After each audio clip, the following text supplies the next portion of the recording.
어느 여관 집에 한 젊은이가 큰 가방을 들고 이제 하룻밤 묵겠다고 들어왔습니다. 여관 주인이 가만히 그를 안내하면서 보니까 방에 들어가서 가방을 여는 모습을 얼핏 훔쳐보니까 가방에 돈이 가득 들어있는 겁니다. 이 모습을 보고는 이 여관 주인이 자기 남편한테 여보 저 사람 그 가방에 돈이 많이 들어있는데 어떻게 하면 저 돈가방을 놓고 그냥 가게 할 수 있을까? 그럼 됐다. 이 까마귀 그 기름을 천년 묵은 까마귀 기름이 있는데 이걸 먹이면은 이제 그 사람이 이제 건망증에 걸려서 잊어버리고 그냥 갈 것이다. 그래서 까마귀 기름을 저녁 식사에다 섞어서 이것을 먹였답니다.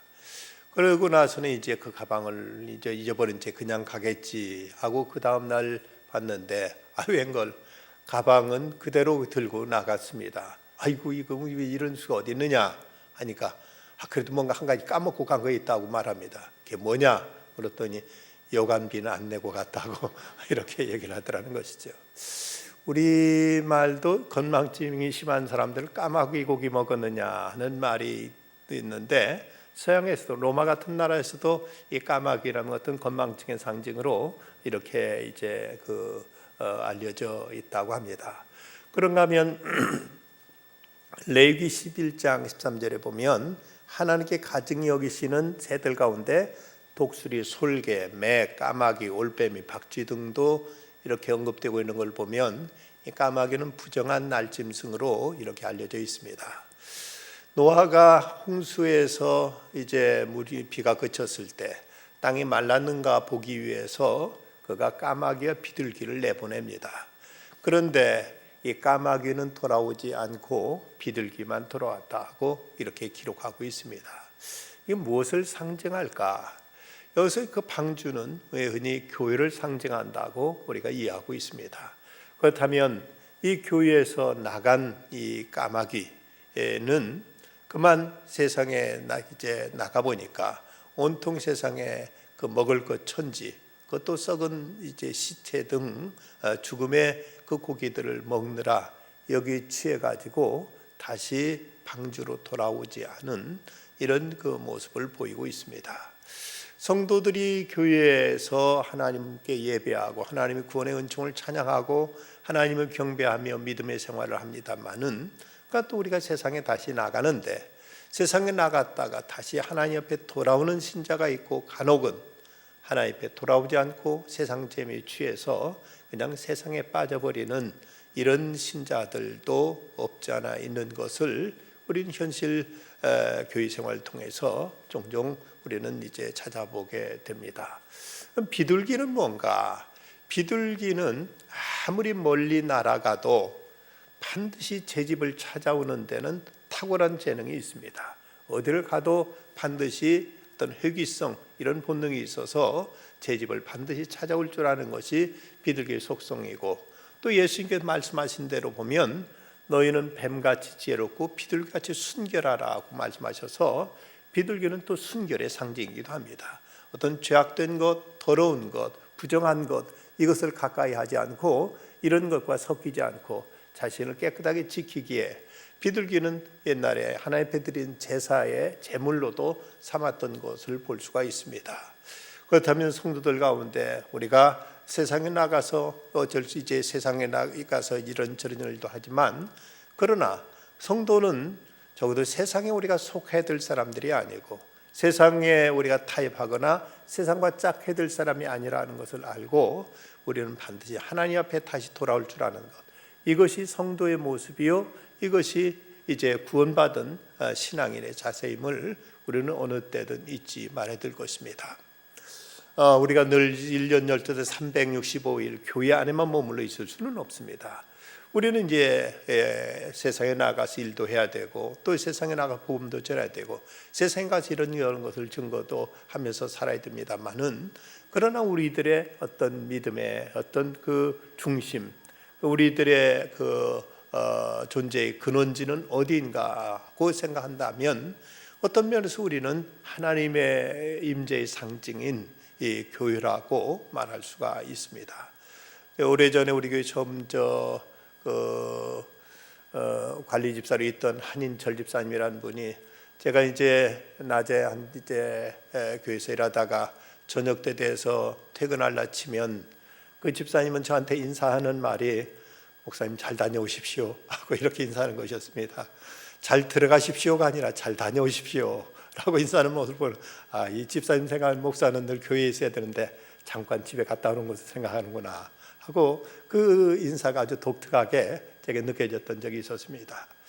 우리가 세상에 나가고 또 집에도 가고 회사도 나가고 여기저기 다닙니다만은 우리들의 마음의 고향, 마음의 중심은 늘 하나님의 전이고 이곳에서 하나님을 뵙고 이거 하나님과 교제하고 이거 하나님을 찬양하고 예배하는 것, 이것이 우리들의 영혼의 본거지가 될 수 있어야 되는 것이죠. 어떤 사람이 죽어서 천당 문 앞에 이르렀는데 아무래도 자기는 지옥 갈 거라고 생각했는데 베드로가 딱 나와서 하는 말이 너 천당 갈래? 지옥 갈래? 하고 묻더랍니다. 그 선택할 수 있습니까? 그래 너 네 손 한번 말해봐라. 그럼 이왕 인심 쓰시는 김에 먼저 한번 좀 돌아보면 안 될까요? 그래라. 그래서 이제 먼저 천당을 갔는데 천당 갔더니 맨 모여 성도들이 찬송하고 기도하고 주여 찾고 예배드리고 하는데 썩 그렇게 재미가 없어 보이더랍니다. 그럼 지옥도 한번 가보자고. 지옥 갔더니 거기는 제법 이제 시끌적하고 뭐 춤추고 뭐 이제 뭐 캬바레도 돼 있고 여자들 뭐 이제 흥겹게 어울리고 하는 게 제법 재밌어 보여서 저는 아무래도 체질이 이것 같습니다 하고 이렇게 얘기했더니 그럼 그걸로 가라. 그래서 지옥에 이제 갔다는 거죠. 그런데 막상 가보니까 이거 웬걸 뜨거운 불구덩이에서 이제 정신없이 그곳에서 막 일하고 고통당하는 깜짝 놀라고 이거 아까하고 다르지 않습니까? 했더니 베드로 한 말이 그것은 데모 버전이고 이것이 진짜다 하고 아까는 관광비자로 왔고 이것은 이제 영주권 가져왔으니까 이제 다르다 하고 이렇게 말하더라는 것입니다. 근데 그 얘기 끝에 거기에 대한 해설이 재미있습니다. 유행가 가사에 사랑은 아무나 하나라는 노래처럼 천당은 아무나 가나 그것도 체질이 맞아야지. 하나님께 와서 예배드리고 찬양하는 것이 우리에게 은혜가 되고 이것이 우리에게 기쁨이 될 때 이 교회 생활이 우리가 참 재미가 있고 여기 은혜가 될 때 천당 가서도 거기서 우리가 낙원을 누릴 수 있지.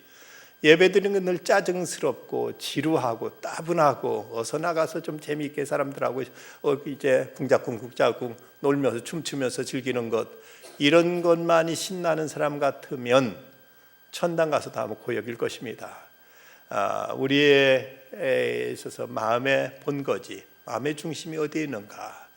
여기 까마귀는 세상에 나가서 시체 뜯어먹고 썩은 고기 먹고 하는데 정신 팔려서 자기가 이제 1년남 이상 이제 그 방주 안에 있다가 공수에서 살아났음에도 불구하고 다시 세상으로 나가버린 이 모습을 통해서 까마귀의 취향이 무엇이고 까마귀가 원하는 게 무엇인가. 그러나 비둘기는 이제 또 다시 나갔지만 돌아온 모습을 통해서 그가 이제 자기의 거할 곳, 자기의 처소를 제대로 알았던 것을 우리는 말씀을 통해서 찾아볼 수가 있습니다. 그런데 오늘 본문 6절에 보면 40일을 지나서라고 이렇게 말씀이 나옵니다. 성경에서 40이라는 숫자는 특별한 의미를 가지고 있습니다.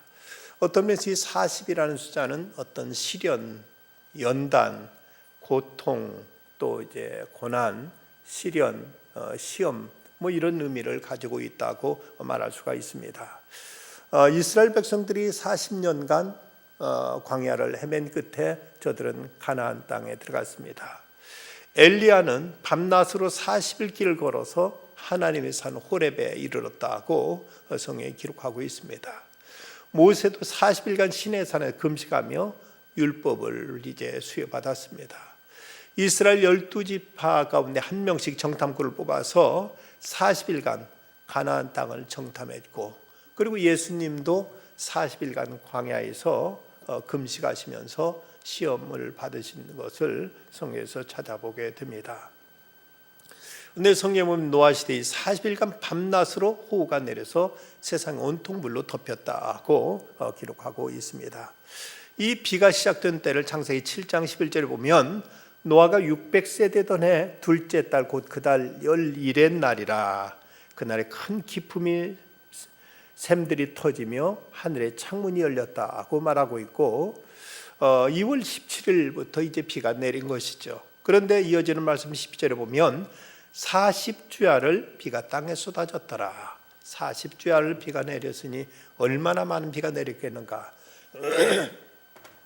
우리가 장마 때 비가 몇 시간만 이제 집중호우가 쏟아져도 한두 시간만 비가 와도 온 천지가 물난리인데 이렇게 40일간 비가 이제 쏟아졌다면 얼마나 이제 많은 비가 땅에 내리겠는가.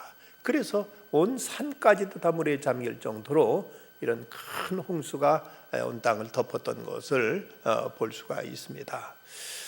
그리고 나서 이제 약 150일간 그러니까 달로는 5개월 동안 홍수가 물에 잠겼다. 물이 서 빠지는 모습이 이제 3절과 4절에 보면 나옵니다. 물이 땅에 물러가고 점점 물러가서 150일 후에 줄어들고 일곱째 달 곧 그 달 11의 날에 방주가 아라랏산에 머물렀다. 2월 17일부터 홍수가 내리기 시작했는데 그런데 이제 그 7월 17일 일곱째 달 곧 그 달 11의 날 7월 17일 날 이날 이제 방주가 아라삿산에 물어 머물렀다 했으니까 150일 동안 이제 5개월 동안 물에 잠겨 있었습니다. 물론 여기서 이제 다른 우리 태양력과는 정확히 일치 않고 유대력으로 아마도 기록되었을 것이기 때문에 아마 30일씩 이렇게 150일로 5달 동안 물이 이제 잠겨 있다가 물이 서서히 빠져서 배가 이제 아라삿산에 걸리게 됩니다. 그리고 나서 또 40일이 지나서 창을 열고 이제 까마귀를 내버렸는데 까마귀는 이제 돌아오지 않고 그리고 비둘기만 들어온 것으로 나타나 있습니다.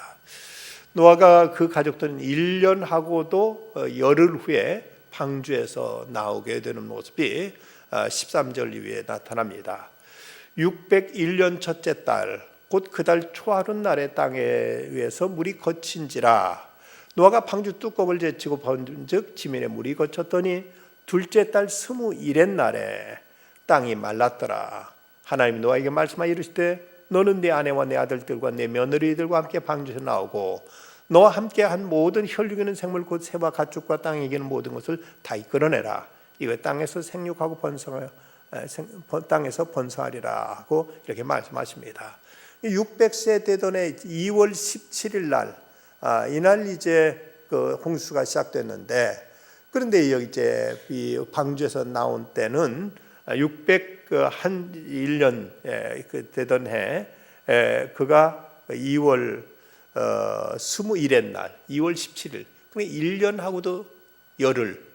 근데 실제로 방주에 들어간 것은 홍수가 나기 열흘 전이었습니다. 아니 이래 전이었습니다. 그러니까 2월 600세 되던 해 2월 10일 날 방주에 들어갔고 홍수는 2월 17일부터 홍수가 졌는데 그런데 이제 그 방주에서 나온 것은 601세 되던 해 2월 27일 날 방주에서 나온 것으로 이렇게 나타나 있습니다.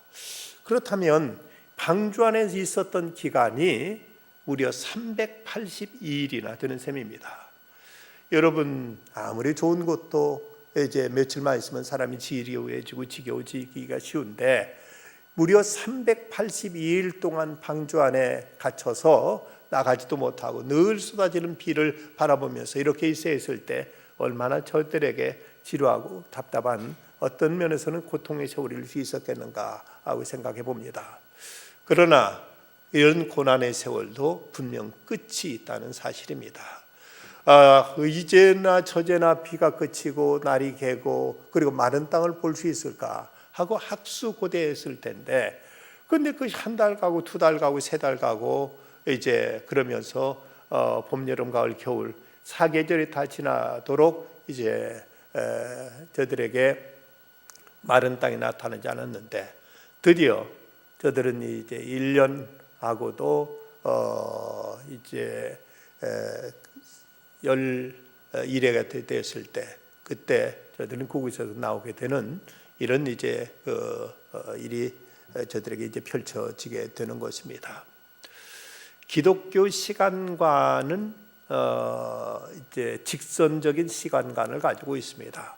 불교에서는 소위 윤회설, 시작도 끝도 없이 계속 돌고 도는 것이 불교의 윤회설이라면, 기독교는 하나님의 창조로부터 모든 것이 시작해서 그리스도의 재림으로 모든 것이 이제 끝나게 되는 이런 시작과 끝이 분명히 있는 직선의 이런 시간관을 가지고 있습니다.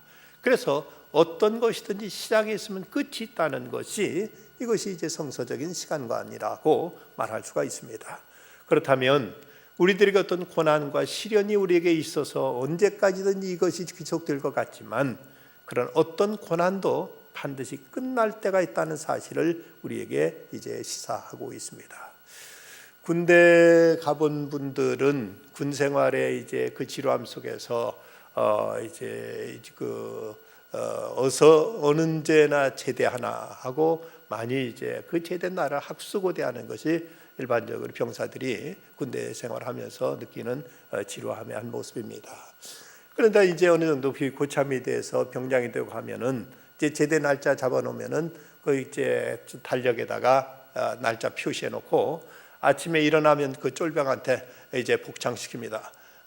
뭐 아무개 병장님 며칠 남았습니다. 며칠 남았습니다 하고 하루씩 날짜를 이제 카운트다운 해가면서 이제 며칠 남았습니다 해서 아침 일어나면서부터 하루씩 줄어드는 것에 대해서 어떤 희열을 느끼고 그날을 기대하는 이제 군대 생활의 어떤 그 한 단면이 있습니다. 그러면서 군대 생활에 이제 군대에서 하는 말들 가운데 보면 거꾸로 매달아도 시간은 간다 하고, 국방부 시계는 뭐 지금 이 시간에도 돌아간다 하면서 이제 끝난 이제 제대할 날에 대해 간절히 이제 소망하는 그 병사들의 그 염원을 볼 수 있는데, 어쨌든 그토록 고달프고 힘든 군대 생활도 이제 끝날 때가 있는 것처럼 우리에게 이런저런 고난과 시련, 역경이 언제까지 지속될 것 같지만 이것도 이제 끝나는 때가 있다는 것을 말씀하고 있는 것입니다. 무려 1년 넘게 방주에 갇혀 있었으니 이제 비는 계속 주룩주룩 내리고 날은 늘 이제 캄캄 어두움이고 땅은 이제 마른 땅을 본 지가 언제인지 모르고 밖에 어떤 수목도 전혀 눈에 띄지 않는 이런 가운데에서 오랜 세월 보냈을 때 저들은 답답하고 지루하기 이를 데 없었겠지만, 그러나 그들에게도 드디어 이제 방주문을 열고 밖으로 나올 수 있는 이런 시간이 저들에게 다가왔다는 것입니다. 그렇다면 저들에게 있어서 오늘 본문 이제 그 2절 말씀에 보면 기품의 샘과 하늘의 창문이 닫히고 하늘의 비가 그침에 했고, 또 3절 보면 물이 땅에 물러가고 점점 물러가서 150을 위해 줄어들고 비가 그치고 물이 줄어들고 하면서 점점 이제 모든 것이 변화하는 새로운 어떤 변화의 조짐이 찾아오고 새로운 고난이 끝나가는 이런 이제 모습이 이렇게 이제 나타나 있습니다. 그렇다면 이런 변화가 무엇을 통해서 이제 어떤 것이 이제 어떤 이런 그 변화를 저들에게 가져다 주었는가? 무엇이 저로 하여금 이런 고난이 끝나고 저들에게 새로운 희망의 날이 저들에게 찾아올 수 있는 이런 전기를 마련해 주었는가? 그 단초, 그 요인이 과연 무엇이냐 하는 것입니다. 이것을 우리는 1절 말씀에서 찾아볼 수가 있습니다. 하나님이 노아와 그와 함께 방주에 있는 모든 들짐승과 가축을 기억하사 하나님이 바람을 땅 위에 불게 하시며 물이 줄어들었고 하나님이 기억하셨다고 말씀하고 있습니다. 저들은 언제 자기들이 땅을 밟아봤는지, 언제 그 찬란하게 떠오르는 동력의 태양을 봤는지, 언제 푸르른 그 잎사귀를 보고 공중 나른 이제 노래하며 날아다니는 창공을 나는 새들을 봤는지, 그것도 까마득하게 잊혀가고 있었던 그들에게 하나님은 저들을 기억하셨다. 하나님은 이제 노아와 그 가족들을 기억하셨고, 그리고 방주에 있는 모든 들짐승과 가축들까지도 하나님은 기억하셨다고 이렇게 성경은 기록하고 있습니다. 우리는 어떤 고난이 계속될 때 하나님은 아마도 나를 잊고 계시겠지. 하나님은 내 모든 사정은 관심도 안 갖고 계시겠지. 하나님, 내가 이렇게 어려움과 고통 속에 있는 걸 과연 하나님은 알고나 계실까? 이러면서 하나님께서 나에 대한 모든 것을 다 이제 외면하고 계시고, 하나님은 나에 대한 아무런 생각도 관심도 없으신 것처럼 이렇게 우리는 이제 마음에 이런 생각이 들 때 더욱더 큰 좌절과 절망에 빠질 때가 있습니다. 하나님이 알고 계신다는 사실만 우리가 확실히 알아도 그래도 희망을 가질 수 있을 텐데, 하나님도 잊어버리셨다, 하나님도 나에 대해서는 아무것도 관심도 두고 계시지 않다 하고 이렇게 생각될 때가 많지만, 그러나 오늘 성경 분명 하나님은 기억하셨다고 이렇게 기록하고 있습니다. 욥도 그 고난의 날에 참으로 견딜 수 없는 고통 속에서 차라리 내가 내 어머니 뱃속에 나왔던 그날이 어둠에 묻혔더라면, 내 어머니 무릎이 나를 받지 않았더라면 하면서 자기 생을 저주하게 했지만, 그는 하나님께 몸부림치며 기도하던 순간 어느 때 그는 이런 깨달음 속에 이런 이제 고백을 하고 있습니다. 나의 가는 길을 오직 그가 아시나니 주께서 나를 단련하신 후에 내가 정금같이 되어 나오리라, 순금같이 되어 나오리라. 나의 가는 길을 그가 아신다. 내 모든 고난을 아시고 내 앞날을 아시고 내 현재의 처지를 아시고 내 모든 고통을 하나님은 알고 계신다는 이 사실 속에서 그는 믿음을 새롭게 추스를 수 있었고, 하나님에 대한 그런 소망과 기대를 다시 일으킬 수 있었던 것입니다. 우리에게 있어서 하나님은 나를 기억하고 계신다는 사실, 어떤 내 고난과 절망 속에 있을지라도 하나님 내 어떤 처지도 내 모든 사정도 내 모든 형편도 다 알고 계시고 기억하고 계시고, 나에 대한 약속을 결코 잊지 않고 기억하시며, 때가 이르름에 하나님께서 우리를 다시 이제 광명의 세계로, 새로운 하나님의 축복의 새 날로 우리를 이끌어내시는 하나님 되심을 우리는 결코 잊지 말아야 될 것입니다. 홍민기 목사님의 간증 가운데 그런 얘기를 하고 있습니다. 아버지가 개척교회를 하고 있어서, 그래서 이제 개척교회 주일학교에서 자기도 어린 시절 이제 그 주일학생으로서 교회에 나오곤 했는데, 그런데 이제 그 개척교회 주일학교에서는 아이들이 나오면은 간식 시간에 뭘 줬는가 하면 꼭 야쿠르트를 주곤 했다고 합니다. 근데 야쿠르트를 주곤 하면은 자기 어머니가, 목사님 사모님인 자기 어머니가 이제 아이들한테 야쿠르트를 하나씩 나눠주곤 했는데, 그런데 속상한 것은 자기를 맨 꼴찌로 맨 나중에 주는데, 그런데 나중에라도 제대로 받기만 하면 좋겠는데 자꾸 애들이 전도해오는 바람에 아이들 숫자가 이상보다 늘어나가지고 자기가 못 받을 때가 대다수였다는 겁니다. 그러면 이제 속이 상해가지고, 목사들은 나도 전도하는데 왜 니들이 전도해가지고 나를 야쿠르트 못 먹게 하냐고 늘 이렇게 원망과 이제 한이 맺혀 있어서, 어느 날 또 그날도 초등학교 5학년 됐는데, 그날도 이제 그 다른 애들은 다 야구르트를 하나씩 받아가지고 나가는데 자기는 그것도 못 받고 나오다가 너무 속상해서 하늘 향해서 손가락을 치면, 나 하나님 저 야구르트 700개 먹고 싶어요 하고 소리를 버럭 지르면서 하늘 향해 삿대질까지 했다는 것이죠. 그런데 이제 초등학교 6학년 때 아버지랑 온 가족이 미국으로 이민을 가게 됐습니다. 미국 가서 거기서 생활하고 거기서 공부를 하고 거기서 신학을 하고 그리고 목사가 돼가지고 한국으로 돌아왔는데, 한국에 돌아 차를 몰고 서울 시내를 가다가 보니까 눈에 번쩍 띄는 것이 야쿠르트 아줌마 술을 몰고 가는 걸 보고는 차를 내려가지고 그토록 자기가 어렸을 때 한이 맺혔던 야쿠르트가 있길래 그 차를 딱 멈춰놓고 야쿠르트 남은 거 다 달라고. 그래서 야쿠르트 몽땅 다 이제 차에다 싣고 또 가는데, 또 이제 보니까 그 아줌마가 있어. 또 이제 거기서 사고 세 번이나 이렇게 사가지고 야쿠르트 있는 대로 다 차에다 싣고 돌아와서, 이 야쿠르트 내가 다 먹여야지 하고 야쿠르트를 이게 얼마 전에 세봤는데, 하나 둘 셋 넷 세다 보니까 나중에 이게 웬일입니까? 정확하게 700개였던 것입니다. 전율을 느꼈다는 것이죠. 자기는 어릴 때 그저 한이 맺혀서 하나님 나 야쿠르트 700개 먹고 싶어요 하고 소리를 질렀는데, 정말로 자기가 어느 날 야쿠르트 있는 대로 다 사고 보니까 700개가 정확하게 맞아 떨어지는 걸 보고, 야, 하나님은 잊지 않으셨구나. 하나님 내 어린 것에 그 하나님 맺혔던 소원도 잊지 않고 이렇게 하나님 응답하시는구나 하고 하나님의 그 섭리에 대해서 놀라운 이제 그 감격과 은혜에 대한 깊은 깨달음을 갖게 됐다는 것이죠. 하나님은 기억하신다. 하나님은 잊지 않느냐 하신다. 하나님이 결코 우리들의 모든 처지, 형편, 고난과 아픔 이 어떤 것도 외면하지 아니하시고 하나님은 알고 계시고 하나님이 기억하신다.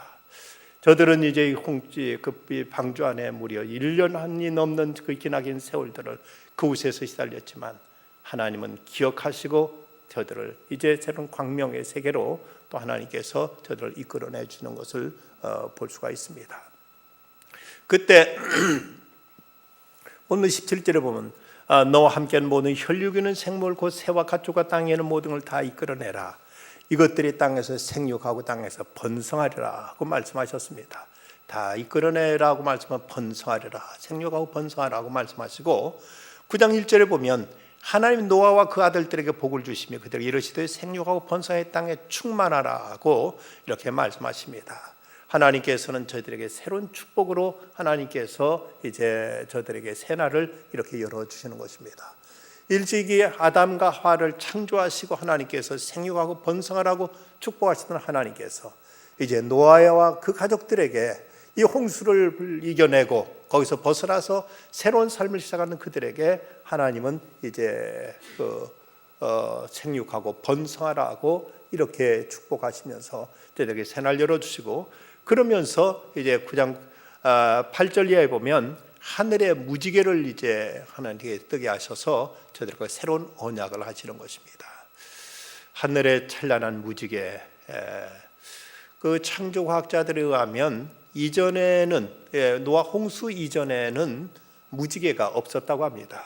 그것은 그 짙은 수증기층으로 인해서 이제 그 온통 지구가 하나의 온상과 같은 이런 상태에서는 무지개가 뜨지 않는데 이제 모든 이제 궁창유의 물이 다 홍수로 내려온 다음 다시 그곳에 이제 떠오른 그 수증기로 인해서 여기 이제 그곳에 무지개가 찬란하게 떠오르는데, 근데 무지개가 우리가 땅에서 볼 때는 이거 그냥 반원으로 이렇게 되어 있는데 하늘에서 보면 무지개는 둥글게 되어 있다고 합니다. 원으로 되어 하늘에서 보면 무지개는 원으로 보인다는 것이죠. 근데 어떤 이는 그 무지개에 대해서 말하기를 이 무지개는 하나님과 인간이 반반씩 나누어 낀 사랑의 반지다고 이렇게 표현한 사람이 있습니다. 이제 하나님과 새로운 사랑의 허니문이 시작되는 것입니다. 위에 계신 그분과 우리 사이에 이제 이런 사랑의 새로운 언약으로 하나님께서 무지개를 마치 사랑하는 연인들 사이에 반지를 같이 끼는 것처럼 이렇게 무지개를 통해서 하나님께 새로운 언약을 이제 하나님께서 노아와 그 가족들과 이렇게 언약을 맺으시면서 무지개를 떠오르게 하셨습니다. 그리고 나서 저들은 이제 방주에서 나왔을 때 맨 처음 한 것이 무엇인가? 그것이 20절 말씀 보면 노아가 여호와께 제단을 쌓고 모든 정결한 짐승과 모든 정결한 새 중에서 제물을 취하여 번제로 제단에 드렸더니, 맨 처음 방주에서 나와서 저들이 처음으로 한 일은 바로 하나님 앞에 제단 쌓는 일이었습니다. 그렇다면 구원받은 성도가 해야 될 가장 우선적인 가장 소중한 일은 무엇보다도 하나님 앞에 제단 쌓는 일, 바로 하나님 앞에 예배 드리는 일입니다. 그 예배는 성도에게 가장 최우선의 일이라고 말할 수 있습니다. 창세기가 모든 것 시작의 책이라면 출애굽기는 구원의 책인데, 구원받은 이제 하나님 백성들에게 출애굽기에 이어서 맨 처음 주신 책이 레위기서, 제사법전이라고 말할 수 있는 바로 레위기서를 주신 것을 보면 구원받은 성도들에게 제일 먼저 가르치시기 원하는 것도 바로 다른 것이 아니라 예배라는 사실을 우리는 이제 깨닫게 되는 것입니다. 저들은 하나님 앞에 예배드림으로 구원해 주신 그 이제 모든 이제 이 땅의 생물들이 다 하나님의 진노의 심판 속에서 물에 수장되는 그 심판으로부터 이제 살아났을 때 이 방주에 나와서 맨 처음 했던 것이 바로 하나님 앞에 제단을 쌓는 일이었습니다. 어떤 이가 하나님 만날 때 예법이라는 이런 그 글을 썼습니다. 우리가 사람을 만날 때 나름대로 예의 범절이 있고 그 사람에 대한 어떤 격식을 지켜야 되는 경우들이 있는데, 하나님 앞에 하나님 만날 때 인간의 예법이 뭐냐? 거기서 그 사람은 네 가지를 얘기하고 있습니다. 첫째는 시간을 꼭 지켜라. 사람 만날 때도 서로 시간을 지키는 그 상대방은 예의가 아니냐. 대통령 만나려고 할 때 시간을 안 지키면 얼마나 그 무슨 결례냐. 옛날 국제그룹이 해체된 데는 전두환 대통령의 아침 만찬 시간에 저 김포에서 부산에서 비행기 타고 와가지고 김포에서 청와대까지 오는데 길이 막혀서, 그래서 아침 만찬 조찬에 초청받아 놓고 늦어서 이때 밉보여가지고 국제그룹이 해체됐다는 이런 설이 있었습니다. 뭐 사실 여부는 모르겠습니다만은 대통령과의 만찬에 초청에 말 시간은 남은, 이건 대단한 불경으로 자칫 이제 크게 밉보일 수 있는 일인데, 하나님께 드려지는 예배에 우리가 시간을 얼마나만큼 우리가 정성껏 지키느냐, 이것이 대단히 중요하다. 또 몸가짐이 중요하다고 말합니다. 몸가짐이 중요하다. 우리가 서양 사람들은 예배당 나올 때와 그 음악회 갈 때 제일 좋은 옷 입는다는 말이 있습니다. 하나님 앞에 나올 때 가급적 단정하게 나오는 것이 좋습니다. 어떤 분들은 뭐 이제 물론 그 심정을 이해를 못하는 건 아닙니다만은, 직장 나갈 때는 양복에 넥타이 와이셔츠 제대로 입고 나가놓고 교회 올 때는 꼭 청바지에 티셔츠 바람으로 나오는 애들도 있는데, 뭐 주일날이라도 좀 릴렉스하고 싶은 이런 마음을 이해는 합니다만은, 그래도 우리가 하나님 앞에 나와 예배될 때는 가급적 단정하게 나오는 것이 그것이 더 하나님 앞에 우리의 정성이 담긴 모습일 것입니다. 또 정성이 담긴 제물이다. 예배는 섬김과 봉사여서 영어로 worship 또는 service라고 표현하는데, 예배는 반드시 하나님께 담긴 제물, sacrifice가 하나님 앞에 드리는 이 제물이 필요하다고 이렇게 말합니다. 노아는 정결한 짐승과 정결한 새를 이렇게 드렸는데, 이건 정성이 담긴 제물을 나타내는 것입니다. 또 감사의 마음이 있어야 한다. 예배자에 대한 가장 중요한 요구사항은 믿음이라고 하는데, 그 믿음 안은 예배의 대상 되시는 하나님 누구시며 내게 무엇을 원하시는가 하는 것을 아는 지식이 있어야 된다. 지금까지 내게 베풀으신 은혜에 대한 감사한 마음이 예배자의 가슴에 넘쳐야 된다. 그것이 신령과 진정으로 드는 예배라고 이분은 이렇게 말하고 있습니다. 에이브럼 링컨 대통령이 그 대통령으로 이제 있을 때 당시 많은 정적들로부터 이렇게 저렇게 숨탄 비난과 비판을 받고 있었습니다. 근데 어느 날 한 노파가 링컨 대통령 뵙겠다고 만나겠다고 총기제 백악관을 찾아왔습니다. 비서니 아이고 지금 대통령 각각 바빠서 안 됩니다.